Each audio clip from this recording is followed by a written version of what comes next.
Hey guys, this is chapter 3, we're period 1. So we're going to be talking about a lot of stuff, the Chesapeake and Tobacco Coast. So the Virginia Stock Company was granted a charter from James I to explore the New World and spread the Christian religion. But just like the Roanoke exploration, more of these settlers were concerned with profit and gold than with spreading the Bible. Many new settlers didn't do anything with their bare hands or experience any hardship or labor. 900 settlers died of various diseases in 2 years. The settlers engaged in trade with different Indian tribes, often selling trinkets for much-needed supplies like food, corn, wood, and other assorted needs. The settlers would mistreat the Indians, and the settlers would raid Indian supplies. After experimenting with the land, the new wave of settlers found that tobacco could grow on the land. To get workers to care for the tobacco, owners started to pay for the voyage of indentured servants. Many of these servants did not live long enough to see their freedom because of disease, or they were worked to death. For female servants, sexual abuse was a common sight, and surprisingly, the women were fined for having illegitimate pregnancies. The fine usually meant an extra year of labor. The rise of tobacco directly led to a population increase, which meant more violence. This usually meant more anger towards the Indians. Things did cool down a bit when Pocahontas married John Rolfe, but 3 years later, after the English settlers killed an Indian war captain, the Indians started to kill the settlers, destroy the makeshift towns, and burn the crops. This did not stop the English from sending more settlers to encroach on Indian lands. The House of Burgess continued to make laws after the king saw what was happening, and he annulled the charter. On another note, George Calvert wanted to make a Catholic haven. 3 years after he was named Lord Baltimore in 1632, he was granted 10 million acres from James I. He named the land Maryland in honor of James I's wife. Lord Baltimore initiated colonial laws only to be modified by the people.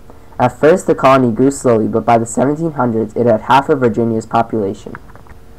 Because the colonies were ridden with disease and short lifespans, the family situation was an awkward one. Colonies held 3 times more men than women, and families tried to have as many children before their young ones were most likely to die because they were susceptible to diseases. One of the most bloodstained events in Virginian history happened in the year 1675, when Nathaniel Bacon did not like that the governor of Virginia was trading with the natives. In response to an attack, the Susquehannock attacked and killed a total of 36 Virginians. In response to their attack, Bacon and his followers of Indian haters made it their personal mission to attack all Native Americans.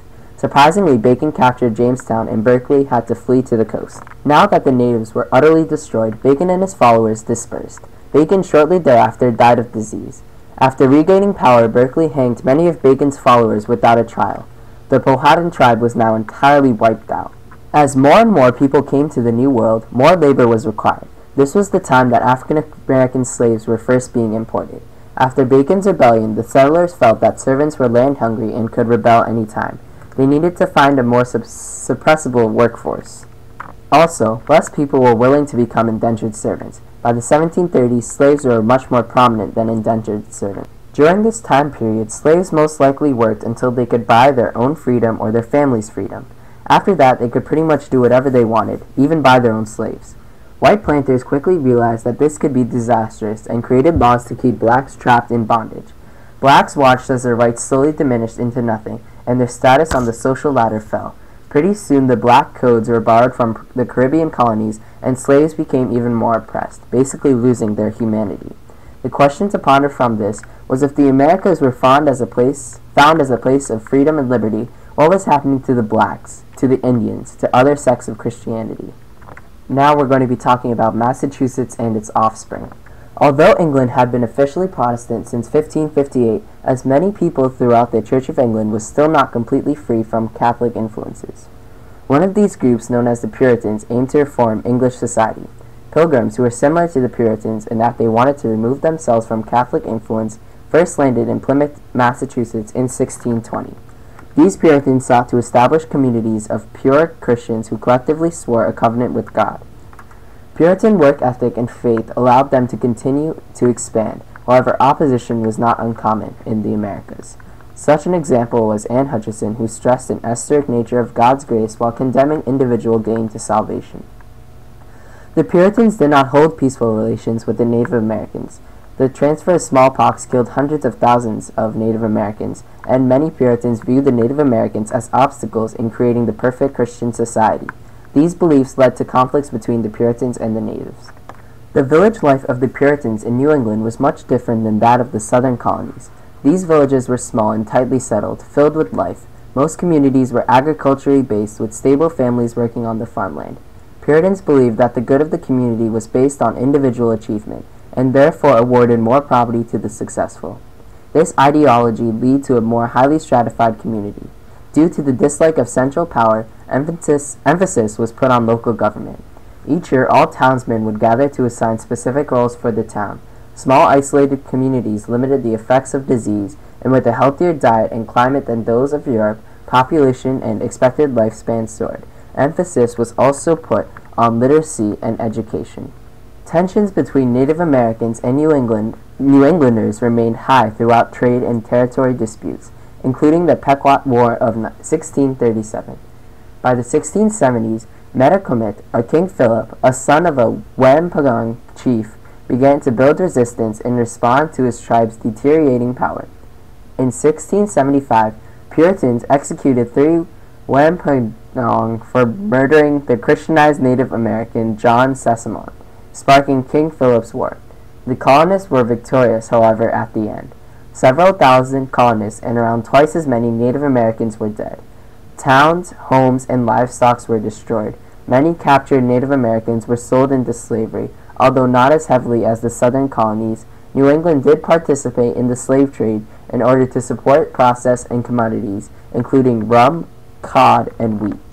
Next, we will be talking about the St. Lawrence to the Hudson.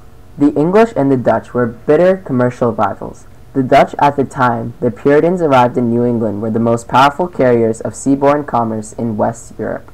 They had some influence in North America in a territory called New Netherland, which consisted of territories such as New York, Delaware, and Connecticut.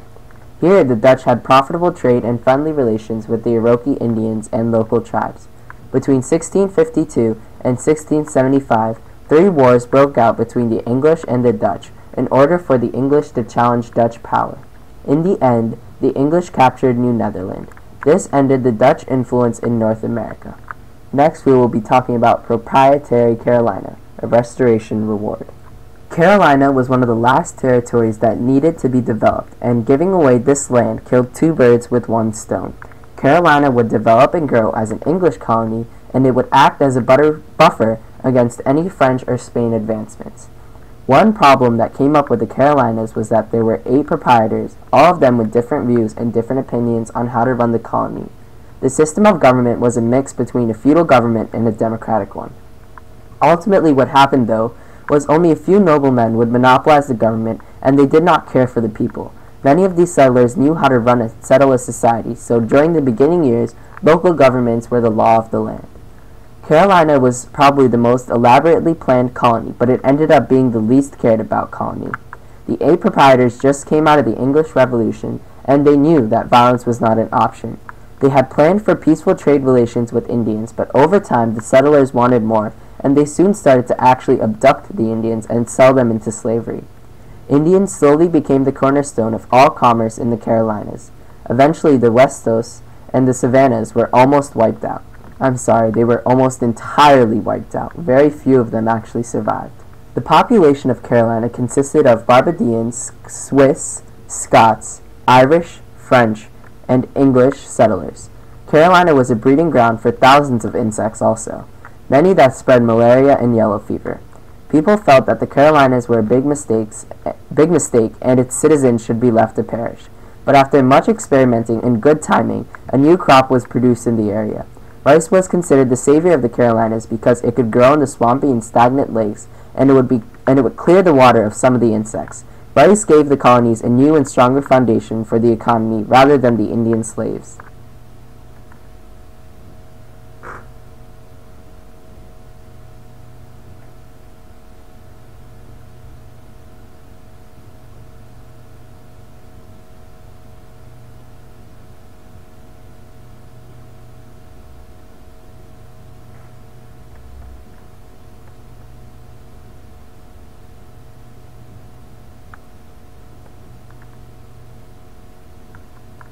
I'm sorry guys, we had a little technical difficulty over there.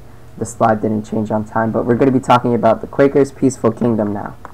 Of all the people that wanted to and actually came to the Americas, the Quakers had the most simplistic dream. The Quakers were one of the more peaceful groups back then. They were considered a radical sect because their beliefs were extremely different from the Anglican Church of England. During the 1660s, they were persecuted and found refuge in the New World. The colony they eventually founded and set up was called Pennsylvania in honor of their leader, William Penn. Pennsylvania was one of the later colonies to be given, but grew very fast and dynamically. The colony of Pennsylvania most accurately reflects modern America. The Quakers were pacifists, so they did not believe in fighting wars and joining the militia, which was what got them kicked out of England.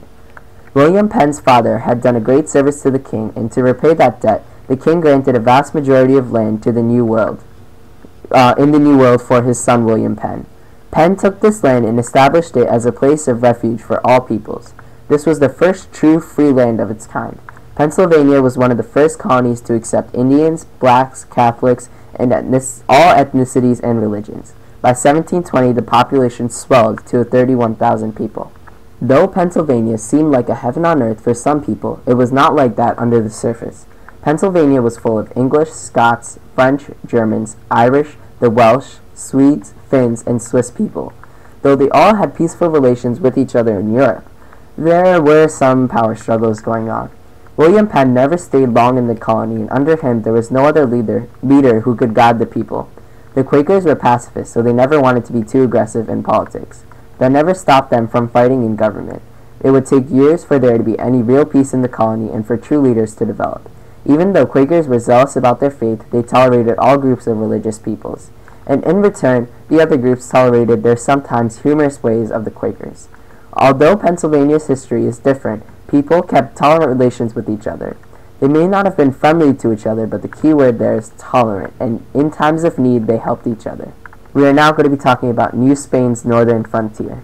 From 1680 to the early 1800s, Spain's outposts in Florida and New Mexico fell into disarray just as the English colonies established their roots. Spain had a few settlers and relied on Native American labor, which eventually proved to be their downfall. Pope and the Pueblo villages burned Spanish ranches, government buildings, church fields, and killed friars.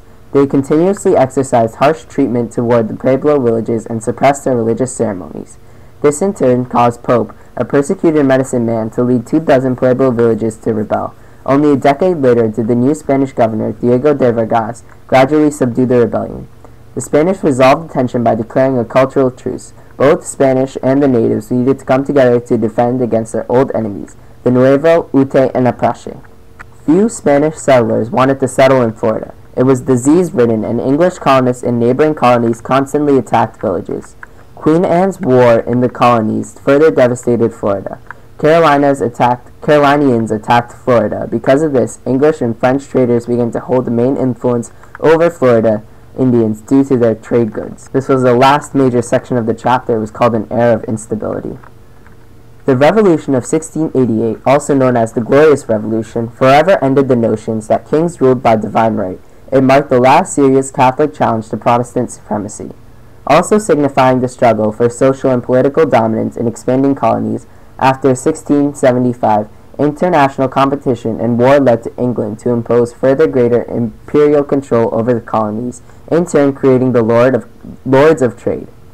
Their purpose was to unify the colonies and place England's power behind national economic development.